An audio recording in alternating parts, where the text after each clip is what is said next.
¿Cómo les va? Nos volvemos a encontrar para seguir hablando sobre los mandamientos. Y hoy nos toca un mandamiento que le diría que es muy actual, que vale la pena pararse un poquito y reflexionar, porque es el cuarto mandamiento: honrarás padre y madre. Ya vamos a ver que también tiene que ver con honrar a los hijos, es decir, con darles amor y educación. Pero eh, primero yo les digo que es necesario, ¿no? Porque estamos asistiendo a varios problemas, graves problemas de la familia, ¿no?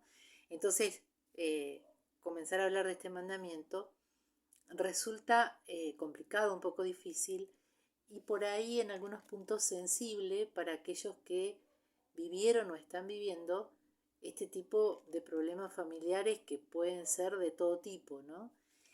Comencemos diciendo que el cuarto mandamiento es el principio de los mandamientos que se refieren a los demás, al amor hacia el prójimo, ¿no? Y bueno, y comenzamos por los más próximos, que son los que están con nosotros, nuestra familia. En este caso, de los hijos a los padres, así dice el mandamiento.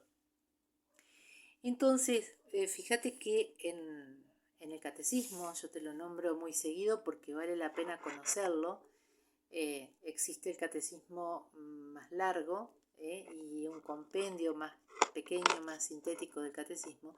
Pero vale la pena, te decía, porque para conocer nuestras verdades de fe y saber cómo pararnos frente a una sociedad tan alejada de Dios, ¿no? Y no solamente de Dios, sino de la moral natural también, que hace al hombre íntegro, que lo hace feliz, digamos, que lo realiza como ser humano.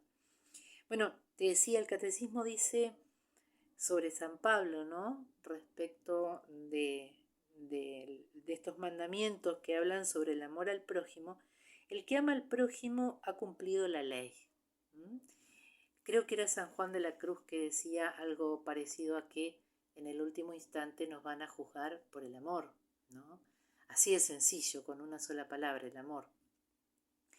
Y el amor tiene que ver con esto del darse a los demás, del estar pendiente del otro, del tratar de tener, como se llama hoy, empatía, es decir, ponerse en las zapatillas del otro, comprenderlo, acompañarlo. Bueno, obviamente que uno también necesita el amor de los demás, todos nos necesitamos entre sí. Entonces, volviendo a esto, en efecto, dice San Pablo, lo de no adulterarás, no matarás, no robarás, no codiciarás y todos los demás preceptos se resumen en esta fórmula: amarás a tu prójimo como a ti mismo. La caridad no hace mal al prójimo. La caridad es, por tanto, la ley en su plenitud. ¿Mm? Eh, Hoy en día la palabra amor está tan degradada y tan ausente también, ¿no? Mirá, te cuento, a mí me tocó dar clase sobre, se llamaba educación sexual la materia, era un taller en realidad, en varios profesorados. Bueno, yo lo orientaba hacia la educación en el amor, porque si nos quedamos solamente con lo fisiológico, es incompleta la interpretación de lo que es la educación sexual. Entonces una vez un chico me paró y me dijo: profe, es la primera vez que me hablan del amor. Y yo les enseñaba, recuerdo, que la vocación primera del hombre es amar y ser amado, ¿no? Y este chico era la primera vez que escuchaba hablar del amor. Yo la verdad que me tocó tanto esa situación, me conmovió, porque yo decía, pobrecito, ¿no? No saber la importancia del amor en la vida propia, en la vida de los otros. Entonces, estamos ante una situación, yo le diría más bien en Occidente, bueno, en Oriente también, pero mundial a veces, de una cultura que no tiene en cuenta el amor, que se fija especialmente en Occidente, se fija desde lo sensorial. Después vamos a hablar un poquito más esto respecto de los hijos, ¿no? O sea que se queda ahí en lo sensorial nada más. Bueno, El cuarto mandamiento ordena la caridad hacia los demás. Claro, tiene que ser ordenada. Yo no puedo amar más a, qué sé yo, a los pobres negritos de África que están sufriendo que a mis hijos, ¿no? O que a mi marido. Tiene que haber una jerarquía en el amor. Y entonces, primero, en este caso, debemos amar a nuestros padres, quien nos dieron la vida, ¿no? Por ahí puede pasar eh, que, bueno, que hay gente que no fue deseada, pero sí querida. Eso siempre les decía a los alumnos, ¿no? Hay gente que muchos de nosotros no fuimos deseados, como hoy se dice, planificados, deseados. No, vinimos por sorpresa, en paracaídas caímos a la familia, pero sí fuimos queridos. ¿M? Entonces, le debemos a nuestros padres la vida. Y ellos fueron co-creadores con Dios, es decir, acompañaron la acción de Dios en la creación. Y esto se explica porque, bueno, nuestros padres nos dieron el cuerpo. Se habla mucho de genética, por ejemplo, ¿no? Y siempre vieron cuando hay un bebé que dice, ay, tiene los ojitos de la tía no sé cuánto, el cabello de la abuela no sé qué, y así, pobre chico, ¿no? Pero eh, esto de ser co-creadores junto con Dios, muchas veces se da en circunstancias no deseadas, no queridas, en uniones en donde no hay amor, en uniones fortuitas, casuales, pero aún así, siempre digo que a las mamás y a los papás que han aceptado esa vida de ese hijo que vino sin ser querido, sin ser buscado, ¿no? Hay un gran acto de amor al ser recibido, al darle la vida, ¿no? Permitir que viva. Y además, el tema, por ejemplo, de las mamás que han dado en adopción porque no podían criar y educar a ese hijito, también es un acto de amor enorme, enorme. Pónganse en el lugar de esa mamá que nunca más probablemente vea a su hijo, ¿no? Pero que desea lo mejor para él y por eso lo da en adopción. Se da cuenta que no puede ella. Bien, entonces, eh, como yo les decía, es difícil explicar un poco este mandamiento cuando el concepto familia está tan devaluado, ¿no? Quizás en otro video yo les contaba de un libro que se llama Historia del matrimonio y que creo que es antropóloga la autora, una autora yanqui, eh, va explicando desde el principio de la historia del hombre cómo el matrimonio siempre existió, bajo distintas maneras, ¿no? Pero que termina el libro de una manera bastante pesimista, refiriéndose a la actualidad, ¿no? Como diciendo, aparentemente el matrimonio está desapareciendo. Y esto es gravísimo porque si vos te lo pones a pensar, si no hay matrimonio, no hay hijos, no hay permanencia en los vínculos, y la persona, cualquiera sea su edad, especialmente los más chicos, díganse niños o adolescentes, necesitan permanencia en la afectividad, en los vínculos, ¿no? Cuando no se habla mucho, se habla muy superficialmente de que la actriz fulana se separó del mengano y ahora anda con el sultano, bueno, pero nunca se habla de los hijos, ¿no? Y esto me parece una falta de honestidad. Quienes somos o fuimos docentes, en mi caso fui docente, nos dábamos cuenta enseguida cuál chico tenía problemas familiares, más allá de que por ahí los padres estaban conviviendo todavía, pero el tema de la familia, ya les digo, es un tema muy, muy complejo. Hoy leía en una noticia, por ejemplo, que en Argentina hemos bajado el nivel de natalidad, el índice de natalidad, de una manera estrepitosa. Y yo les comentaba a mis hijas hoy también que me sucede que no encuentro, no me cruzo con mamás embarazadas, veo muy pocos bebés. Recién acabo de ir a un lugar y vi bebés y vi chicos chicos, pequeños, y eso te da una alegría porque vos decís, bueno, hay futuro. Porque humanamente hablando necesitamos de los hijos para que sigan con la sociedad, para que sigan con los países, para que sigan con, qué sé yo, con tantas cosas. Eh, porque si no hay jóvenes, bueno, no hay futuro. Entonces, eh, volvamos al tema de los padres, ¿no? Más allá de que nuestros padres, o de algunos padres que no hayan sido los mejores padres, les debemos las gracias por habernos aceptado, por habernos dado la vida, ¿no?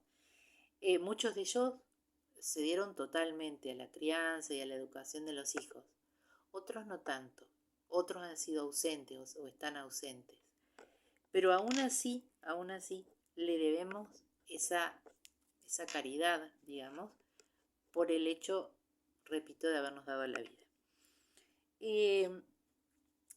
A ver, solamente Dios nos puede dar, y por eso son virtudes teologales, solo Dios nos puede dar esa caridad hacia los padres.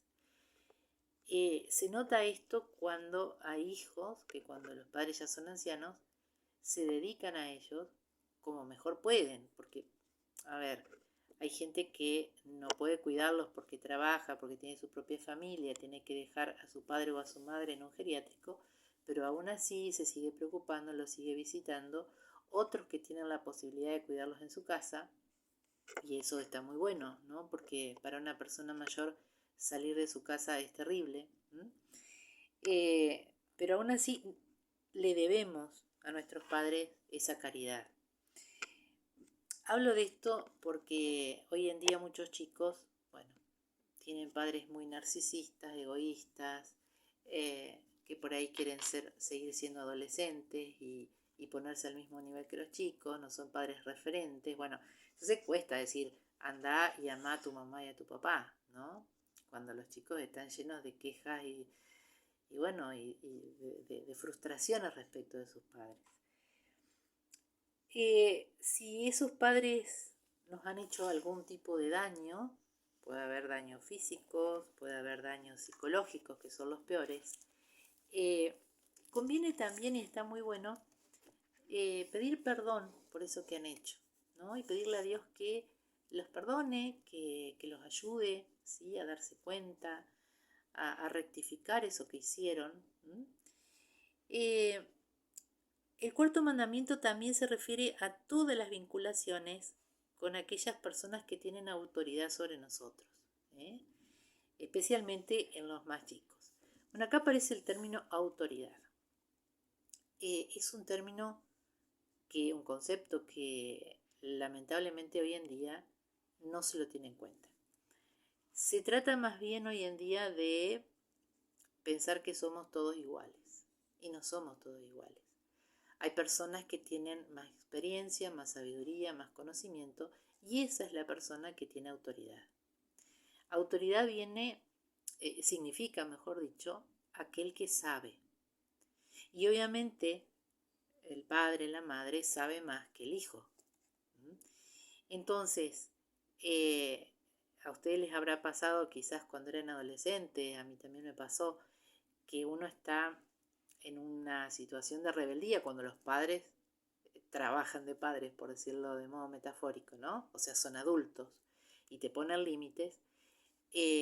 Quizás a uno le pasó decir, no, esto que dice mamá no tiene razón, esto que dice papá se equivoca, yo soy la que sé todo, ¿no? Y uno a esa edad se quiere llevar el mundo por delante. Pero después la experiencia te muestra que sí tenían razón.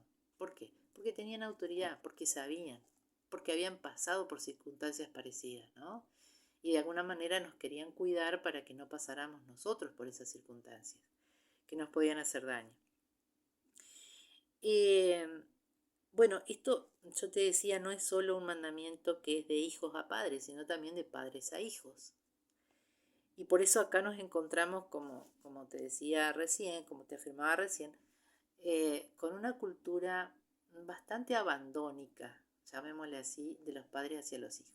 No en todos los casos. Nunca podemos generalizar y decir todos los padres son así. No, para nada. Hay padres muy dedicados a sus hijos, muy preocupados por sus hijos, ¿no? Preocupados y ocupados. Pero hay otros que por distintos factores, uno no puede juzgar, ¿no? Por distintos factores, de alguna manera los tienen abandonados a los chicos. Ayer también escuchaba una conferencia de un conocido mío, que su padre se dedicó a la política educacional, Y bueno, Gabriel Zanotti es y doctor en filosofía, él hablaba de la escuela y decía que lamentablemente muchas familias, muchos padres dejan a su hijo, no sé, de primeras horas hasta últimas horas, 8 horas aproximadamente, si uno se pone a sacar la cuenta, en estas escuelas de doble turno. Y si a eso le sumás, que por ejemplo algunos chicos, ¿no? Depende de la clase social, pero le sumás que van a otras tareas extraáulicas, el contacto de padres a hijos es muy poco, muy pobre. Y a veces la escuela enseña más que los padres, cuando en realidad la educación informal de los padres tendría que ser más importante. O la educación informal de los padres debería ser más importante, por ejemplo, respecto de los medios de comunicación, respecto de las nuevas tecnologías. Fíjate vos, y eso lo hemos experimentado todos, creo, o la mayoría, cómo las nuevas tecnologías nos han robado a veces los hijos y cómo tenemos que enfrentarnos con esa situación porque sabemos que cualquier cosa se puede encontrar en esas nuevas tecnologías, ¿no? Así como buenas influencias, hay muchas muy buenas influencias, muchos conocimientos muy positivos, pero también contenidos que dañan mucho espiritual, psicológicamente a un chico. Bien, entonces, cuando este mandamiento no se cumple, ¿no? En general, ya sea de padres a hijos, de hijos a padres, hay consecuencias negativas en toda la sociedad. Y esto hay que tenerlo muy en claro, ¿no? Es decir, a mí me enseñaron en primer año, no me acuerdo si se llamaba instrucción cívica, una materia así, pero bueno, esa materia siempre existió, que la familia es la célula de la sociedad.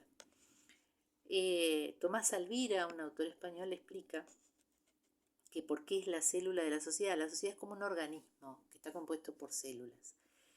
Y bueno, si esas células están degradadas, están rotas, no pueden conformar ese organismo, ¿no? Y, y acá viene el problema, es decir, la sociedad sufre mucho cuando la familia sufre mucho.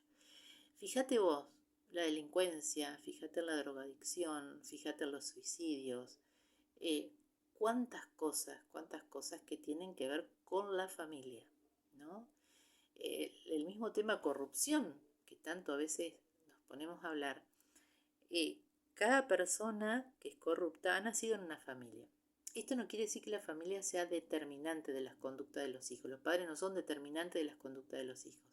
Puedes dar la mejor educación y el hijo libremente elegir otro camino, ¿no? que el que vos enseñaste. Pero aún así, te digo, te vuelvo a repetir, la sociedad sufre. Y no solo sufre, sino que se va desintegrando, se va corrompiendo. Esto lo vemos en grandes civilizaciones, como pasó en Roma, en la última época de Roma, ¿no? Entonces, ¿Dios para qué creó la familia?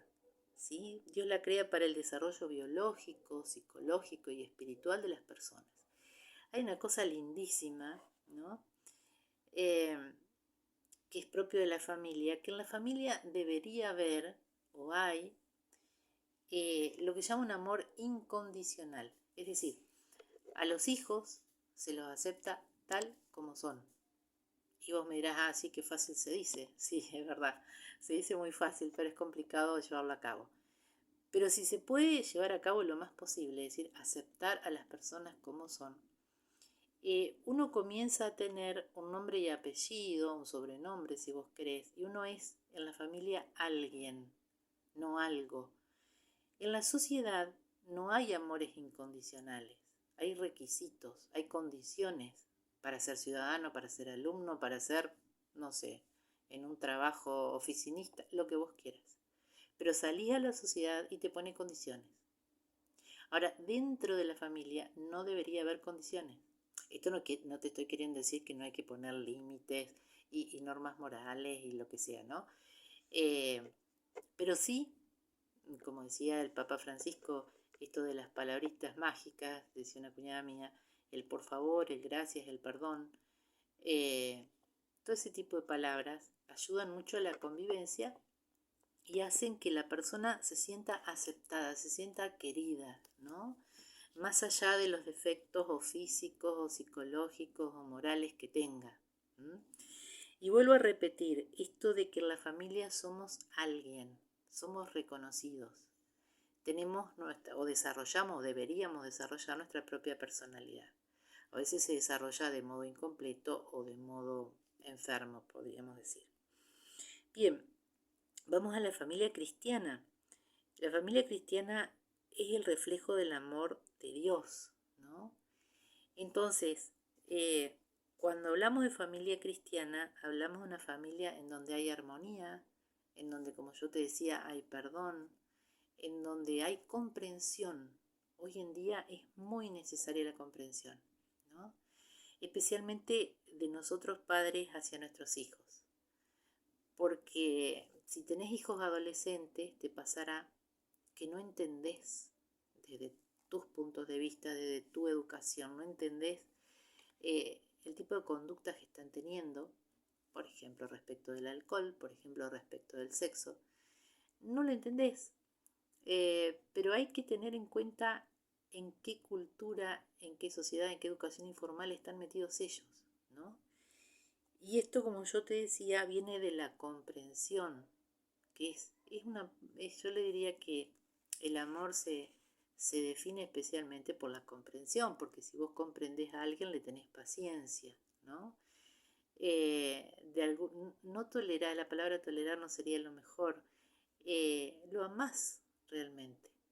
Por supuesto que querés su mejoría y por eso cuando son niños tenés que mandar, ¿sí? Ordenar, decir esto se hace así, esto se hace así, anda a hacer esto, anda a hacer lo otro, no hagas esto, no hagas lo otro.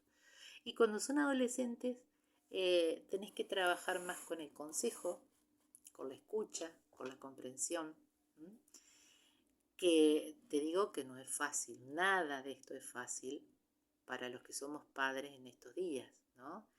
Recuerdo a mi papá cuando mis hijas ya se estaban convirtiendo en adolescentes, hablando con él por teléfono me dijo, pobrecita. Y siempre recuerdo con cariño esa comprensión que tuvo mi papá respecto de mi rol de madre, ¿no? Porque sí, ser padre soy es complicado.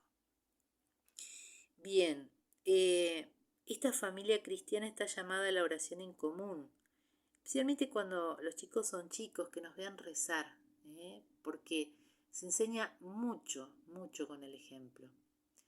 Por ahí algunos de nosotros creemos que más con la palabra y no nos damos cuenta que el ejemplo es el que queda, ¿no? De la educación de esa familia. Hay que ayudar a los chicos a la recepción de los sacramentos, por eso llevarlo a la catequesis, ayudar en la catequesis porque a veces no está del todo completa o falta algo. Podemos nosotros, esto de la catequesis familiar a mí me parece muy bueno, porque los papás colaboran con la catequesis. Entonces esto que nos vean involucrados a nosotros también en la fe, porque si es de la boca para afuera la fe, el chico no lo va a tener como un ejemplo. Ahora, si nos ven a nosotros, que tratamos de mejorar, que nos relacionamos con Dios, que rezamos, que vamos a la iglesia, a la misa, y bueno, eso les va quedando como en su memoria, ¿sí? Como algo positivo, como algo que hizo de nosotros personas diferentes, ¿no? Y también en la familia podemos educar en virtudes. ¿Qué quiere decir esto? Los papás podemos educar en algunas virtudes, por ejemplo, cuando son chiquitos en el orden, el tema de la sinceridad, de decir la verdad, que a veces, bueno, cuando uno es chico te cuentan el cuento del pastor mentiroso, todo ese tipo de cosas. Bueno, respecto ya te digo, de virtudes como puede ser la laboriosidad, como virtudes humanas, naturales, que hacen que la persona sea mucho más agradable, ¿no? Sea como más, digamos, a ella le hacemos más fácil la vida también. Hay muchas virtudes que se pueden desarrollar y hoy en día no está tan de moda. Te aclaro que virtud es un hábito bueno, ¿no? Un hábito bueno que hace que sea fácil ser bueno, valga la redundancia. Bien, en el punto 2211, 2211, vamos a decirlo bien, habla de la comunidad política, cómo tiene que favorecer a la familia. Y acá no estamos del todo bien. Dice, la comunidad política tiene el deber de honrar a la familia, asistirla y asegurarla especialmente. La libertad de fundar un hogar, de tener hijos y de educarlo de acuerdo con sus propias convicciones morales y religiosas. Bueno, a veces nos encontramos con estados totalitarios que a través de la educación quieren ejercer sobre nuestros hijos un tipo de ideología, ¿no? Sobre el hombre, sobre el mundo, sobre la vida, pero nos debieran dar esa libertad.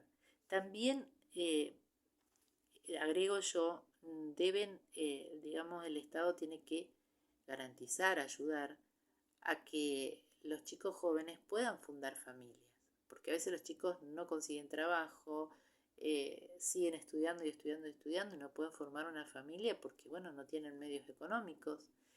Entonces, la parte económica también es importante dentro de la familia. Después, la protección de la estabilidad del vínculo conyugal y de la institución familiar. Bueno, sabemos que a partir de la ley del divorcio esto no ayuda. La libertad de profesar su fe, transmitirla, educar a los hijos en ella con los medios y las instituciones necesarios. El derecho a la propiedad privada, como yo te decía, la libertad de iniciativa, a tener un trabajo, una vivienda, el derecho a emigrar. El derecho a la atención médica, a la asistencia de las personas de edad, a los subsidios familiares. En esto de los subsidios familiares, las familias que tienen muchos hijos lamentablemente a veces no tienen ayuda del Estado como para poder criar más hijos, ¿no? La libertad de formar asociaciones con otras familias y de estar así representadas ante las autoridades civiles. Esto dice el catecismo, no lo digo yo. Entonces, bueno, termino recordándote que la familia lo que debe primar, ¿no? Es el amor. Es el amor, el estar en los detalles del día a día. A veces un detalle del día a día puede ser escuchar al otro, ¿no? Porque a veces decimos, uy, esto que viene siempre con lo mismo y me cuenta lo mismo. Y a veces, mira, me ha pasado que cuando tuve mis hijas pequeñas, ¿no? Vienen y te cuentan cosas que uno piensa, qué pavada, pero en realidad para ellas es muy importante, o para esos hijos es muy importante lo que te cuentan, ya sean niños, ya sean adolescentes. Entonces el tema de la escucha, que es una cuestión pequeña en la familia, no tenés que tener plata para eso, es sumamente importante. Si son pequeños, escucharlos, comprenderlos, animarlos, ¿no? Porque a veces sufren y sufren mucho. Cuando son adolescentes, guiarlos con criterios, decir, piensa en esto, no te parece lo otro, se puede trabajar mucho con preguntas. Entonces, todos son detalles del amor diario, ¿no? Y que ese amor diario sea también visible en los padres, porque bueno, si nosotros los padres estamos a las patadas o a los gritos, y lamentablemente ellos no van a conocer lo que es el amor. Bueno, nos veremos la próxima y espero no haber sido repetitiva y un poco larga, y que esto te sirva para pensar un poquito sobre la familia, sobre los padres y los hijos. Nos vemos.